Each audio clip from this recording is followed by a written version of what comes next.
वैद्यकीय प्रवेशासाठीच्या नीट परीक्षेतील गोंधळावर विद्यार्थ्यांच्या मागण्या न्याय म्हटल्या तरी जंतर मंतरवर पुकारलेले CJPचे आंदोलन आता पूर्णपणे भरकटलेले दिसत आहे. ते हायजॅक झाल्याचे कालच्या गोंधळातून दिसून आलेच. या आंदोलनाच्या आडून भारताला नेपाळ, बांगलादेश आणि श्रीलंकेप्रमाणे पेटवण्याचेच देशविघातक षडयंत्र रचले जात आहे. मग आंदोलकांचा नेमका उद्देश काय, याबाबत सविस्तर माहिती जाणून घेऊया आजच्या या व्हिडिओमधून. नमस्कार, मी अभिनंदन परोळेकर आणि कॅमेऱ्यावर आहेत जयेश पाटील. नीट परीक्षेतील पेपरफुटीमुळे लाखो विद्यार्थ्यांचे आणि त्यांच्या पालकांचे अतोनात नुकसान झाले, हे मान्य करावेच लागेल. विद्यार्थ्यांच्या भविष्याशी खेळणाऱ्या या प्रवृत्तींचा निषेध करावा तेवढा थोडाच. या परीक्षेतील त्रुटी दूर व्हाव्या, दोषींना कडक शासन व्हावे आणि परीक्षा प्रक्रियेत पारदर्शकता यावी, या न्याय मागणीला पाठिंबाही असायलाच हवा. मात्र आज घडीला दिल्लीत जे काही तथाकथित विद्यार्थी आंदोलन सुरू आहे ते पाहता यातून विद्यार्थ्यांचे भले कमी आणि राजकीय पोळ्या भाजण्याचे उद्योगच जास्त सुरू असल्याचे स्पष्ट होते. समाजात खऱ्या अर्थाने व्यवस्था परिवर्तन करायचे असेल तर केवळ रस्त्यावर मोर्चे काढून भागत नाही, तुम्हाला स्वतःला ती व्यवस्था व्हावी लागते किंवा व्यवस्थेचा भाग बनून धोरणात्मक बदल करावे लागतात. आपल्याकडे महाराष्ट्रात डॉक्टर कुमार सप्तर्षी यांनी युवक क्रांती दल आणि इतर सहयोगी संघटनांच्या माध्यमातून मोठी क्रांती घडवून आणण्याचे, व्यवस्था परिवर्तनाचे अनेक प्रयोग केले. तरुणांची एक मोठी फळी त्यांनी उभीही केली. पण शेवटी काय झाले, ते आंदोलन फोल ठरले आणि ज्या अपेक्षिताची अपेक्षा होती ते साध्य करता आले नाहीत. कारण जोवर तुम्ही लोकशाहीच्या चौकटीत राहून प्रशासकीय बदलांचा भाग होत नाही तोवर रस्त्यावरील क्रांतीला यशाचे पूर्णत्व मिळतच नाही.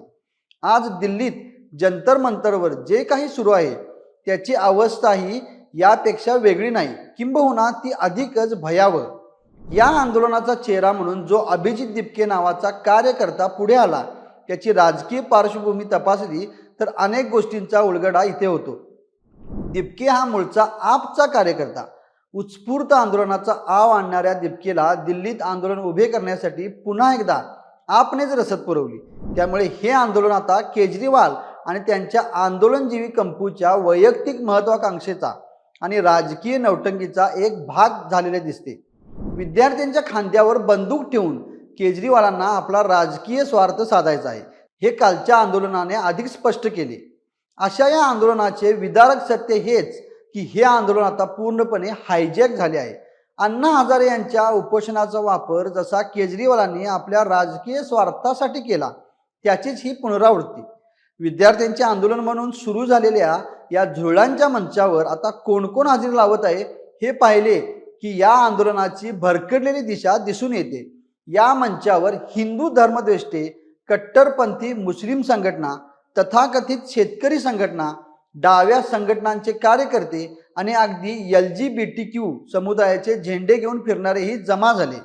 नीटच्या परीक्षेचा आणि या सर्व घटकांचा अर्थार्थी काय संबंध? या आंदोलनात मूळ नीटचे विद्यार्थी आणि त्यांचे हवालदिल झालेले पालक यांचा सहभाग नेमका किती, हा एक मोठा प्रश्नच. त्यातच आंदोलनाचा म्होरक्या दिपकेवर एका महिलेने शाई फेकल्याची घटना या दरम्यान घडली. त्यानंतर जे काही चित्र समोर आले ते भयंकर होते. या मंचावरून भारत मातेचा अपमान केला गेला, प्रभू श्रीरामाचा अपमान करणारी आणि हिंदू धर्माविषयी द्वेष पसरवणारी भाषणेही जोडली गेली. ज्या मंचावर विद्यार्थ्यांच्या भवितव्याची चर्चा हवी तो मंच हिंदू विरोधी आणि देशविरोधी घोषणांचा अड्डा कसा झाला?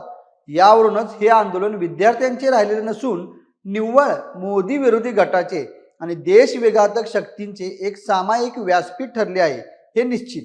दुसरा एक कळीचा प्रश्न असा की CJP आणि या आंदोलकांना विद्यार्थ्यांचा एवढाच कळवळा आहे तर त्यांनी नीट पेपर फुटीचे खरे दोषी असलेल्या पेपर माफियांच्या विरोधात आंदोलन का केले नाही? बिहार, गुजरात किंवा इतर राज्यात ज्यांनी ही रॅकेट चालवली त्या गुन्हेगारांच्या घराबाहेर या आंदोलकांनी धरणे का धरले नाही? दोषींना फासावर लटकवा, त्यांना कठोरात कठोर शिक्षा व्हावी, अशी मागणी या तथाकथित विद्यार्थी नेत्यांकडून का समोर आली नाही?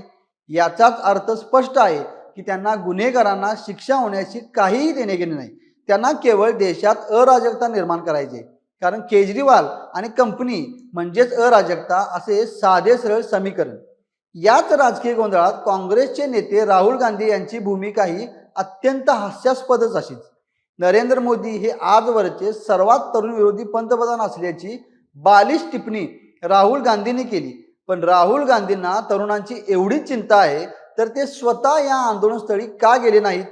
स्वतःला युवा नेते म्हणून घेणाऱ्या राहुल गांधींनी जंतर मंतरवरील या आंदोलनापासून जाणीवपूर्वक सुरक्षित अंतर का राखले? हे आंदोलन निव्वळ राजकीय हेतूने प्रेरित आहे आणि ते थेट आपशी संबंधित आहे याची राहुल गांधींना पूर्ण कल्पना आहे. आम आदमी पक्षाच्या मंचावर जाऊन राजकीय उंची कमी करून घेण्याची त्यांची मानसिकता नाही. राहुल गांधींनी स्वतः या नीटच्या प्रश्नावर संसदेबाहेर आणि आत भाषणे केली.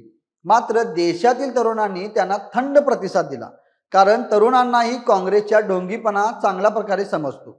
आज जंतर मंतरवर जे काही घडले हे निव्वळ आंदोलन नव्हते, ती एक धोक्याची घंटा होती. अशा भरकटलेल्या आंदोलनांमध्ये देशविरोधी शक्तींचा अतिशय सहजपणे शिरकाव होतो आणि त्यानंतर आंदोलनाची दिशाच बदलते. आज दिल्लीत जो गोंधळ झाला, पोलिसांवर जीवघेणा हल्ला झाला आणि भयंकर दगडफेक करण्यात आली, ती सामान्य विद्यार्थ्यांची कृती असूच शकत नाही. यामागे आंतरराष्ट्रीय आणि देशविघातक षडयंत्रच आहे. नेपाळमध्ये ज्याप्रमाणे अराजकता माजवली गेली, बांगलादेशात ज्याप्रमाणे रस्त्यावर हिंसाचार करून सत्तांतरांचे डाव रचले आणि श्रीलंकेत राष्ट्रपती भवनावर चाल करून जसा देश पेटवला गेला, अगदी तशीच परिस्थिती भारतात निर्माण करण्याचे हे पूर्वनियोजित कारस्थान. राजधानी दिल्लीत आणि तेही संसदेच्या पावसाळी अधिवेशनाच्या पहिल्याच दिवशी हा हिंसाचार घडवून आणणे हा योगायोग नक्कीच नाही, हे टूल किटच आहे. विद्यार्थ्यांच्या असंतोषाची ढाल करून आंदोलनात समाजकंटक घुसून पोलिसांवर हल्ले करायचे आणि देशात कायदा व सुव्यवस्थेचा प्रश्न निर्माण करून केंद्र सरकारला कोंडीत पकडायचे, असा हा कुटील डाव. यामागे विदेशी शक्तींचा आणि देशांतर्गत नक्षलवादी डाव्या विचारधारेचाही मोठा हात असण्याची दाट शक्यता आहे. सरकारने नीट पेपरफुटी प्रकरणाची CBI चौकशी सुरू केली आहे. नवीन कडक कायदेही आणले आहेत आणि परीक्षा प्रक्रियेत आमूलाग्र सुधारणा करण्यासाठी समित्याही नेमल्या आहेत. जे विद्यार्थी खरोखरच अन्यायग्रस्त आहेत त्यांना न्याय देण्यासाठी सरकार कटिबद्ध आहे आणि न्यायव्यवस्थेकडूनही योग्य तो निर्णय होईलच. परंतु या प्रक्रियेला वेळ द्यावा लागतो. रस्त्यावर दगडफेक करून प्रश्न सुटत नसतात. देशातील होतकरू विद्यार्थ्यांना आणि त्यांच्या पालकांनी अशा हायजॅक झालेल्या आणि राजकीय स्वार्थाने बरबटलेल्या आंदोलनापासून स्वतःला 4 हात दूर ठेवले पाहिजे. केंद्र सरकारने आणि गृह मंत्रालयानेही या अराजकतेची अत्यंत गंभीर दखल घेऊन विद्यार्थ्यांच्या नावाखाली दिल्लीत हिंसाचार घडवून आणणाऱ्या या कॉक्रोच प्रवृत्तींना आणि त्यांच्या राजकीय हक्कांचा शोध घेऊन त्यांना कायद्याचा बडगा दाखवला पाहिजे. तरच भविष्यात भारताला पेटवण्याचे हे देशविघातक मनसुबे उधळून लावता येतील. याबाबत तुम्हाला काय वाटते ते कमेंट करून आम्हाला नक्की कळवा आणि महा MTVच्या YouTube चॅनलला सबस्क्राईब करा. धन्यवाद.